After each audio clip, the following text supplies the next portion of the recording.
Hello, welcome to MPRESEN, the daily current affairs program from Team Enlight.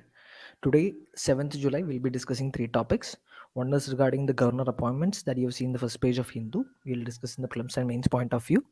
Next is the India-China border issues. A very important topic comes under the international relations of GS2. And the third is regarding the man-animal conflict, which is an important area coming under GS3 environment. So, moving straight to the topics, the first topic is the governor appointment. You have seen in Hindu that the new governors have been appointed to 8 states in India. And with regard to the appointments in the prelims point of view, what you should be looking is that the first is the Article 153 to 162 that talks about the appointments of the governor. And apart from that, you can also look at some of the articles, important articles of the governor in prelims point of view. One is Article 163, which is a very controversial article regarding the discretionary power of the governor. It's always a big contentious issue, often comes in the news. Next is Article 200, which provide the discretionary power of governor to provide assent to the bill. It also provides the power of governor to reserve the bill for president's consideration. Next is Article 356, which is the president's rule, which says that if the governor found that the state government is unable to function according to the constitutional provisions, it can recommend the state emergency or the president's rule in the state. That is Article 356. Next is Article 161, which talks of the pardoning power of the governor. You have to learn with or how it is different from the president's pardoning powers. Next is also Article 213, dealing with the ordinance making power of the governor. Okay, so in the mains point of view, here you have to see that there are issues in appointment as well as issues in discretionary power of the governor.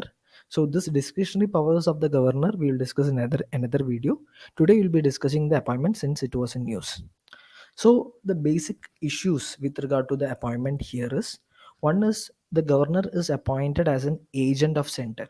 So the governor act according to the whims and fancies of the central government. So that is a big issue because recently you have seen in the governor of Karnataka as well as Goa has misused their discretionary provisions in favor of the central government.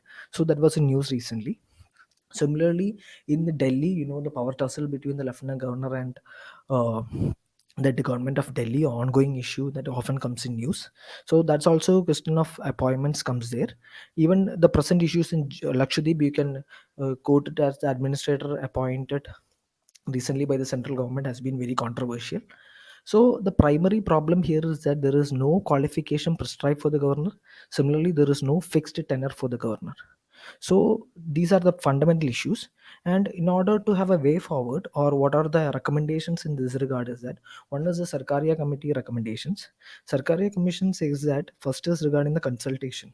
It says that the governor should be appointed only after consultation with the CM, and this should be made as part of the constitution. That percentage is not part of the constitution. So that recommendation is given by Sarkaria. It also laid down certain guidelines for the appointment of governor. Some of the major points of the guideline is that the Sarkaria Commission says he should be an eminent person in some walks of the life. Similarly, he should be a person from outside the state where he is appointed. Similarly, it also says that he should be a detached figure. He should not involve in local politics of the state. And another important recommendations of the Sarkaria Commission is that he have specifically told that she should not take great part in politics in generally. That is, he should be a politically inactive person while appointment. Okay. Even Punji Commission has also recommended two things. One is regarding the fixed tenure for the governor, like the president, for 5 years. Similarly, it had also recommended the impeachment procedure for governor, just like the president. So these are some of the recommendations that you can give for improving the appointments of the governor. Now we'll move on to the second topic, that is India-China relations. Through the news was that the importance of creating infrastructure along the borders, because China is investing heavily along the borders. So Learning the India-China border issues. India-China relations comes an important part of GS2 international relations. And questions might ask from the economic point of India-China economic relation, India-China strategic relation, political relation, like that. And now, since the article is in border issues, we are discussing only the border problems. So, talking about the border problems, the fundamental issue here is the unsettled border disputes between India and China. This is very important in prelims as well as mains point of view. You can note these points. Or along the western front, we have the border as LAC. So with regard to LAC, here we have two problems. One is regarding the length of LAC. India considers it as 3,488 kilometers, while China considers only 2,000 kilometers. So that is a fundamental issue. And next is regarding the Aksai Chin area that you can see here in the diagram. This is the Aksai Chin area. India considered the border as this line, that is the Johnson line, which was proposed by British in 1860, while China considers the boundary as the Macdonald line, which is passing near the present Aksai Chin line or present LAC. So this Aksai Chin is present administered by the China, and that is an ongoing issue in the Western Front. Coming to the central front, the major problem is here is the undemarcated border along the Barahoti plains of Uttarakhand. So ongoing issues going like there regarding the undemarcation of borders. And the third, in the eastern front, we have the issue of Magmohan line, where the problems was there during the 1962 war. And you know the Tawang region, which is at present administered within the Arunachal, is actually administered by China, and that is an issue going on between India and China.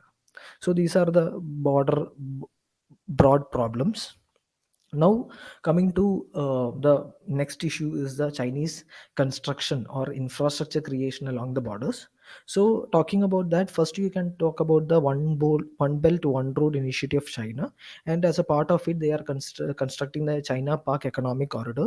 That you can see it is constructed in the borders along the Pak occupied Kashmir or the Gilgit Baltistan regions of India, claimed by India.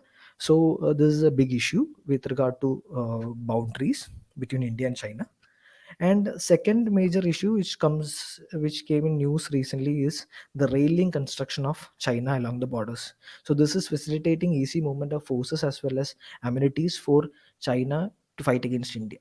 So the here rails you should remember is the Chengdu Lhasa railway, which is connecting the Qinghai province of China with Tibet. And similarly, the recent one is the Sichuan Tibet railing, which is connecting the southern province of Sichuan with the Tibet. You can also remember about some of the Chinese initiatives like the China National Highway G219 along the Aksai Chin region. Similarly, that is the China highway connecting that passes through the Aksai Chin. Next is similarly the Lhasa uh, Nyangchi rail link, which is also along the Arunachal borders. So all these constructions is creating concern for Indian interest in border areas. India is also taking countermeasures. You can see the countermeasures taken by India is one is the reactivation of airstrips. India is reactivated airstrips of Daulat Beg Odi, Fukse, Pasigad in recent times. Pasigad is in Arunachal Pradesh. And similarly, other initiatives taken by India is one is the Dharbuk Shiok Daulat Beg Odi road, which actually reduces the distance between the Daulat Beg Odi and the Aksai Chin by around 40 percentage. That time travel is reduced by 40 percentage. So this is a recent initiative by India. Similarly, India has constructed around 47 new border outposts along the ITBP, that Indo-Tibetan Border Police regions. Similarly, India has also initiated the Indo-China Border Road Program, which was initiated in 2020, and now the phase two has started. And the cabinet has recently approved a 1,100 crore project for critical infrastructure in the Arunachal Pradesh alone, that is along the China borders. So these are some of the initiatives taken by India to counter Chinese infrastructure initiatives along the borders. Okay, hope the topic was clear. Next, we'll move on to the third topic, that is the man-animal conflict. This came in news with regard to the elephant attack in Tamil Nadu, in the Gudiyatham village. Here, the farmers' produce of mango and banana was actually feared of the incursion from elephant. So, this question, even last year, there was an elephant death issue in Kerala, which you might remember that was asked in the prelims. fortunately or unfortunately. Fine. So you have to, in the prelims point of view, you have to keep track of such articles, like what happened or some recent issues you have to look through. At the same time, in the mains point of view, the question comes in the man animal conflict regard. And analyzing the topic, you should see the reasons for man animal conflict. Is one is the loss of habitat. You can see the nearly 40% of forest cover was lost in India in the last 100 years, stat says, and only 5% of area is protected under the protected area network program. So that you can quote. Similarly, increasing pressure on land, because people are constructing, because a lot of infrastructure projects are being initiated in the forest land. You can talk about the Ken Betwa link canal, which is currently under construction, which is affecting the Panna Tiger Reserve. Similarly, the infrastructure management is very improper. Infrastructure management issues, that here the infrastructure often conflicts with the movement of animals or the elephant corridors, like that. Similarly, it is resulting in a lot of accidents, especially in Odisha, Assam, and a lot of accidents are taking place. That is improper infrastructure management. So then next is the irresponsible tourism. Without proper ecological guidelines, tourism are performed in many areas. Similarly, the degrading forest quality is also a big issue. Here the fundamental issue is that degrading, the depletion of prey for the animals, so that animals are coming out to the villages to find their new prey. Similarly, another problem is that the lack of water resources inside the forest, so that animals are coming out. So these are the issues in degrading forest ecology. Similarly, you can talk about the impact of climate change, which is increasing the number of forest fires and desertification, affecting the livelihood and habitation of animals. So the measures taken with regard to that, you can talk about the shorter measures like trenching, biofencing. Biofencing means use of natural plants and trees. Similarly, solar fencing, which is presently used in many parts of South India, especially in Tamil Nadu and all. Similarly, people are also cultivating repellent crops like ginger to drive away the animals, which is not making the vegetation or the agriculture attractive for animals. Another method used is usage of apiculture along the borders, and those regions which apiculture cannot be performed, they are also using sounds of swarming of bees using speakers and all to drive away the animals. These are some of the innovative methods used.